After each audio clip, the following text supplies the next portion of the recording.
Have you thought of leaving California? If so, join the club. California has experienced more than a century of rapid growth, spurred by the gold rush and industrial booms in farming, oil drilling, entertainment, aerospace, and big tech. But in recent decades, this growth has slowed more than ever, and more people are now leaving the Golden State than those coming in.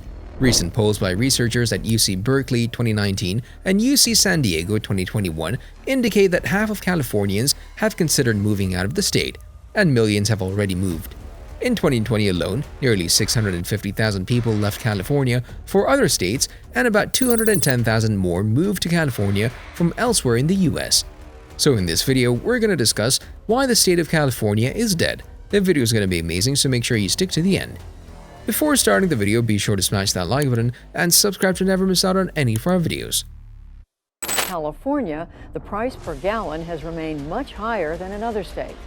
In California, the search is on for the thieves behind not one, but two new smash-and-grab robberies overnight. Hot weather is hampering their efforts to contain a huge wildfire before it reaches Yosemite National Park. The massive wildfires engulfing Northern California have claimed their first lives. Well, some people dealing with soaring prices in California are getting some help from the state government. Behold California, the colossus of the West Coast, the most populous American state and arguably the most culturally influential, exporting Google searches and Instagram feeds and iPhones and Teslas and Netflix originals and kimchi quesadillas. This place inspires awe, but why are more people leaving California than moving in? Is the California dream dead? There are more people leaving California than those moving in. Many are wondering if the California dream is still alive. The survey found that Spanish speakers, Latino, African American, Asian American, and younger residents tend to be more optimistic about the dream, while the older, white middle class and Republican residents tend to be more pessimistic. Despite the popular notion of unhappy Californians leaving the state en masse, our robust research shows that there's actually no exodus, said Thad Koester, chair of the political science department at UC San Diego and the lead researcher of the survey. Most residents say that they still believe in the California dream. California's Department of Finance released a study showing that California's population grew by only 1% over the past year. Not counting new births, the state added 111,000 new residents from outside its borders. The key figure in the study, though, reveals that 200,000 entered California from outside America, foreign immigrants in other words. The UC San Diego research, which surveyed 3,000 people, found residents in Northern California counties and the Central Valley are the residents most likely to consider moving, and the residents most concerned about the state's future are the middle class or those who make between $50,000 and $100,000 annually, the data showed. And if you're wondering who is most satisfied with the direction the state is going, the survey found that state's most affluent residents are likely to believe California is a better place for today's children. For those who are moving out of California, the UC data found Texas and Washington are the top destinations for the state's youngest residents, while Nevada and Arizona appeal to the older residents. Riding in the Atlantic, Connor Friedersdorf assesses the forces that are making the California dream more and more difficult to achieve. The generations that reap the benefits of the post-war era in what was the most dynamic place in the world are poised to take the Californian dream to their graves by betraying a promise the state has offered from the start. On the state's housing problems, politicians have bulldozed market forces. Market forces have not been bulldozed at all, rather they're a big reason for California's housing difficulties. So many people want to buy in the choicest parts of the state that prices are too high for many would-be buyers. When buyers evaporate, prices normally drop, but there is no sign of that today. There is a market force at work, as expensive properties do actually sell. On the public safety power shutoffs, Californians are learning to live like the Amish. If so, that's partly the fault of politicians, but mostly utility executives who redirected maintenance money paid by electric customers for decades rather than using it to fireproof their transmission lines and other equipment. According to Friedersdorf, most anti-growth homeowners in well-to-do neighborhoods would be shocked by the damage they've done to their communities, their city, and their region.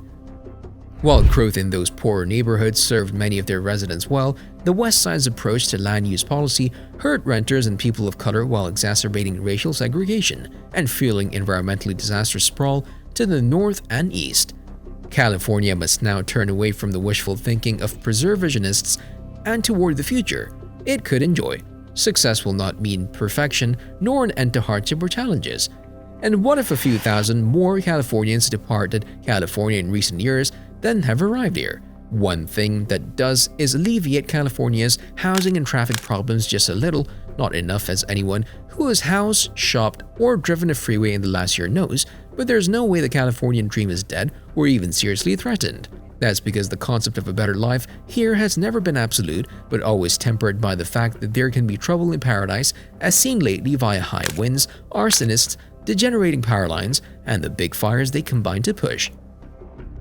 As Friedersdorf writes, even as California began to truly embrace its diversity, laying part of the foundation for a better future, the state's leaders and residents shut the door on economic opportunity, betraying the other half of the state's foundational promise.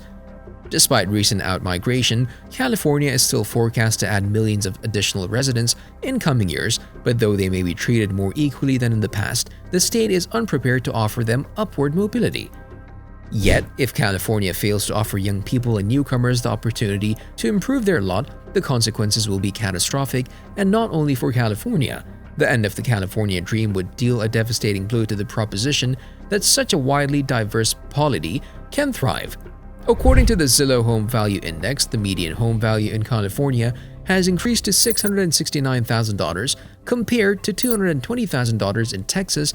For a lot of people, that single enormous difference seals the decision to move, but other costs also drive decisions.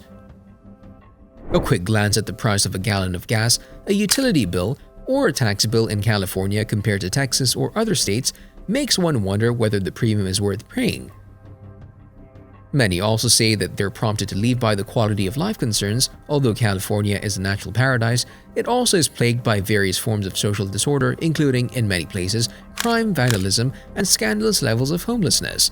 Others complain about the state's political drift. Ultimately, the decision comes down to a decision of whether California or someplace else is a better place to build a life, raise a family, or enjoy retirement. Often people have voted with their feet and left the state. Is this a problem? Some frankly believe California would be better off if it had fewer people, and perhaps a smaller population would ease some of the state's issues of overcrowding and congestion. But a declining population presents its own challenges, and it's certainly not ideal for those with deep ties to the state who feel like they're being forced to leave. I think the California dream is changing, said Lauren Helper, an economy reporter at Cal Matters. The idea of driving out to LA and making a go of it on a waiter's salary maybe is not as realistic as it once was. Michael Storper, distinguished professor of regional and international development at UCLA's Luskin School of Public Affairs, believes there's more to the Californian dream than simply population growth. When people say things like the dream is over because we're not growing as fast as Arizona or Texas, that's comparing apples to oranges, said Storper. That's because they entered the growth game later than we did. We can't have super high levels of population growth forever. Several Californian-born and bred technology companies are now predictably moving out of the state and escaping the uncomfortable issues they helped create. Oracle and Hewlett-Packard are heading for Texas, others to Florida, places where workers can actually buy a house and where corporations can dream of what a Hewlett-Packard spokesperson termed opportunities for long-term cost savings. Yes, the Californian dream is having a fragile moment. To find the biggest culprit, don't point at liberalism. Media should instead examine an industry that began with real promise but soon evolved into a brutal form of creative destruction. That disruption has compelled too many descendants of Cold War workers to make ends meet by standing in line or running up and down supermarket aisles so better off people don't have to. Let us know your opinion in the comments section below. This was all for today. Hope you liked the video. Don't forget to subscribe to our YouTube channel. Until then, take care, stay safe, and be happy, guys.